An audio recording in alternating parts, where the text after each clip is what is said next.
What's up, everybody? Mike from Top to the Mic here with another review, and now we're gonna be doing The Flash. So this movie just came out. It's been a while since this movie's been supposed to come out. With all the controversy with Ezra Miller, I think they weren't sure it was gonna come out, but then they decided to do it, especially with the new big reboot with the DCU. I I like this movie. I'm not a big DC person. I'm more of a Marvel person, as everybody knows. But yeah, I really enjoyed this movie. I like all the little cameos. I like how this kind of resets the DCU in a way, fixes up certain areas, certain things. So I'll get right into it. So the synopsis is pretty much Barry is the Flash, and there's a problem. It starts off with FYI, this is a spoiler review. So this is a spoiler. So if you haven't seen the movie yet, don't watch this now. Go see the movie, watch it after. If you don't give a crap about spoilers like me, then you can enjoy me talking. So starts off with Barry goes to Gotham to save the day. There's a hospital that is collapsing. You've got Batman also, who's trying to stop the robbers who robbed an item. It's Ben Affleck is back as the Gotham City's Batman for the DCU, one of the Batmans. So the Flash, Barry saves the day, saves a bunch of babies, protects them all. It's a really cool effects scene, that how they made it. It was really well done. You see that he gets weak and he eats in between all that. Saves the day, goes and tries to help Bruce, and then when Bruce is just about to fall over, you've got the cameo from Wonder Woman, who shows up to help out Bruce, to help Batman. And then you've got Barry, who is waiting for the trial of his dad his dad was accused of killing his mom, as everybody knows the story of the Flash. He somehow, I think, starts running so fast that he realizes that he can go faster than time. And he sees that he can see in the past and go into the past. So he starts thinking in his head, maybe I can get my mom back. Maybe I can fix that. Goes and talks to Bruce about it. Bruce says, be careful when you do that, because you can alter everything, you can change, you can also create, that a multiverse, and that universe's part can explode. He doesn't listen, goes back in time, fixes the problem that he had about the being that going to collect that can, then ends up back in a world, thinking he's back in his own world, when in between that there's this evil entity that attacks him and throws him out. He realizes he's home. He walks into the place. His mom's alive. His dad's there. Everything seems okay till the morning. Has breakfast. Looks outside and sees himself coming out. He goes outside and stops it. Realizes that there's two Barry Allens now. In this, he went into another multiverse where Barry is 18 years old. He's not him. So they talk it over. He reveals himself, which is not a good thing to do in the multiverse. And he says, okay, today's the day where I'm supposed to get my powers. They go to where he's supposed to get it, where it's not the same timeline either. They cause the lightning bolt to hit Barry, but then the other Barry, the original Barry, the present day Barry, loses his powers. So they need help. So they go see Bruce Wayne. They see that Wayne Manor looks different, but familiar to everybody else. So when they go in and look for Bruce, they get attacked by this old man with long hair, and then you see that it's Michael Keaton, who has returned as Bruce Wayne in this. He says that the world doesn't need Batman anymore because Gotham is now the safest place in the world. So he retired, and I guess he became a senile old man. At the end, Barry goes down. We see the Batcave, the original Batcave from Batman and Batman Returns, the good ones, I find, the good Batman movies next to the Christopher Nolan ones. And they're looking for a way to fix this problem. They talk to Bruce. Bruce decides, you know what? One last hurrah. So he scans his eye and he sees he's got multiple bat suits, which we didn't know he had in the originals, but this is more futuristic. He returns as Batman and he does that classic line, yeah, I'm Batman. They head out to go and save Superman, which they think Superman is being held in Russia. They get to Russia. Then they realize, in between all this too, General Zod is back. And what's happening in the Man of Steel movie is happening now. So they need Superman's help. Different timeline, different things. When they get there, they realize it's not Superman, it's Superwoman. and it's again a different timeline. So they save her. She decides she comes and helps save the day too. So they go together to go stop Zod and the army of Kryptonians. They battle on, then all of a sudden, Batman does the ultimate sacrifice. Then you got Supergirl who goes and talks to Zod, and Zod says, "Oh, the DNA is in you. Your cousin, which is Superman, oh, he was killed as a baby. So we know that Superman in that timeline is dead." She fights Zod, but she dies. So they start taking her blood. The younger Barry says, "Listen, I can fix this. We can go back in time and stop this," because they got the new Barry's powers back too. They both go back in time to try to stop it a few times, and it doesn't work.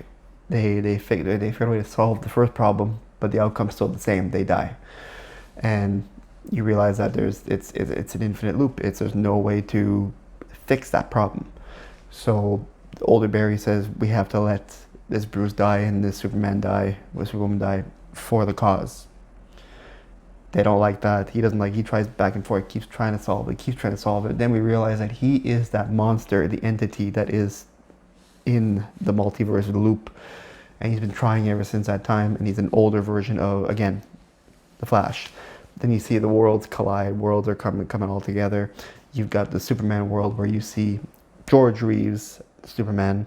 You see Christopher Reeves, Superman, the Superwoman from that time too. You've even got the movie that never happened, but we all know was going to happen, as Nicolas Cage as Superman for Tim Burton. Then you've got the Adam West Batman. You've got a couple other Batmans. You've got everything. Everything is just piling up, right? The old Flash, the new Flash, and everything. Then at the end, he says, we have to fix this. Barry ends up getting stabbed. Barry dies, the younger Barry, which is a little awkward. He says, okay, he needs to go back in time, and the way he can fix everything is he has to kill his mom. His mom has to die to restart everything. So he goes back in time, talks to his mom for a bit, quickly takes the can out that he put the can in, but he also did a little thing that you don't notice after. He leaves, so his mom dies. When he goes to court, the original court case for his dad is there was no proof for his alibi because he never looks up. He never looks up. So, but in what Barry did during the time is that he switched the cans that Barry's dad was supposed to grab to up. So when the dad looks up, you see his face, which gives him the alibi, which gets him out of jail. So Barry at least saves his dad from being in jail. Now the ending of this is the big spoiler. Now the ending is Bruce gives him a call, and he goes, "Hey Bruce," he's like, "Oh, I'm coming to see you." "Oh, okay, perfect." Car parks, everybody goes and sees Bruce Wayne, and it's none other than George Clooney. Yeah, from Batman and Robin. The George Clooney whose batsuit had nipples, which is a fun fact because that Batman suit was the one that what's his name wore in the Batman. So, which is not my favorite Batman. And the movie ends like that with him going, "What the fuck?" And it's boom. So that is The Flash, the long-awaited movie, which is I think still gonna be part of the DCU. I'm curious to see what they're gonna do with the Batmans, because you see the Batman die, you see his Batman die, but there's still the Ben Affleck Batman. Now there's the George Clooney Batman, so it's gonna be interesting to see. So again, I'm gonna show you 3 scenes that I enjoy in this movie. The first scene is when Barry meets Barry. That's a really funny dialogue that happens between the two of those. So check this out. Exploring things, experimenting, but you have to be very careful. Oh shit. I have to shit. Outside. Why are you here? What year is it?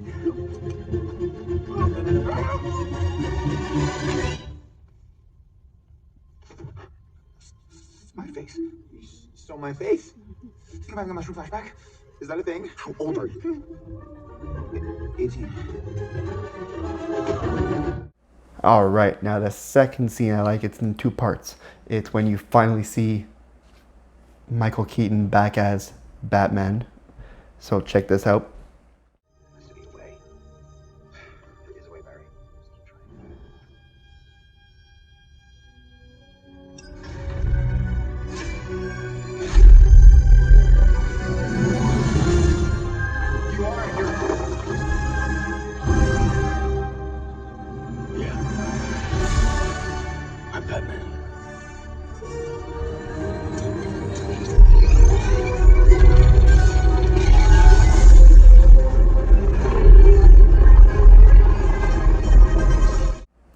There you go. Again, one of my favorite Batmans. And you know what?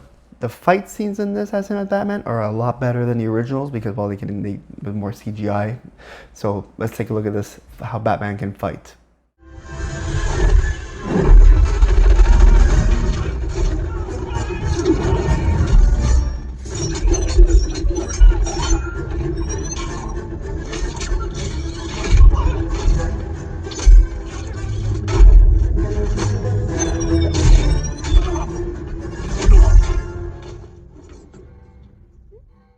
There we go. And now the third scene I'm going to show you is when Supergirl realizes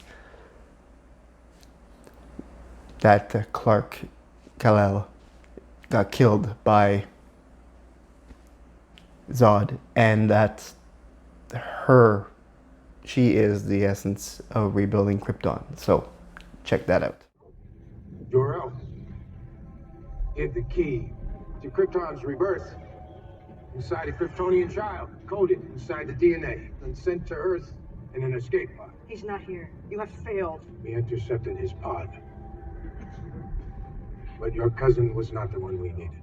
It is your blood we must harvest. What did you do to Kal-El? Your sacrifice. The infant did not survive.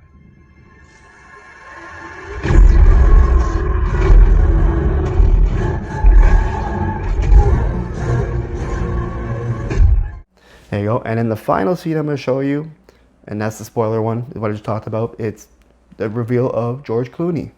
Check this.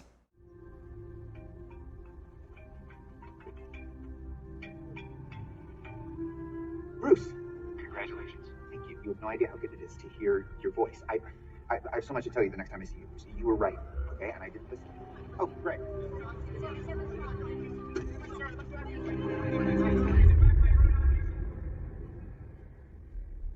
Who the fuck is this? Hey, Barry. No, where's... You... No, you can't. You're not Batman. And there you have it. That is what I think of the Flash. Very good movie. Like I said, it's long, but it's a really good one. It's one of the only DC movies that I enjoy. Man of Steel I enjoyed as well, and the Justice League Snyder Cut, the 4-hour Snyder Cut, I enjoyed. But the rest of them, not a big fan of. Suicide Squad can do without. Black Adam didn't like it, but Shazam did not like. So I'm happy there's a reboot with James Gunn in this, so I'm hoping he does good. He says he's going to try to make it compete with the MCU. I don't think he has a chance, sad to say, but you never know. So for this movie, for The Flash being surprising, that I was surprised I enjoyed this movie, because Ezra Miller had a lot of controversy. I'm not going to go into detail with that. You can Google it and you'll see what I mean. But the movie came out very late, but it was well done. I give this a 4.5 out of 5, and I highly recommend you guys check this movie out. It is really good. The visuals are stunning. They did a really good job. I like the fact they put some old Supermans that didn't even have a movie, like Nicolas Cage as Superman would have been badass, but that never happened. Tim Burton it would have been cool to see more Tim Burton Batman movies too, but that didn't happen. But they did a good job, and they have the original Batman music from the first one, the da-na-na-na-na-na-na. They put that back in there, which is really cool. So I recommend you guys go check this out in theaters.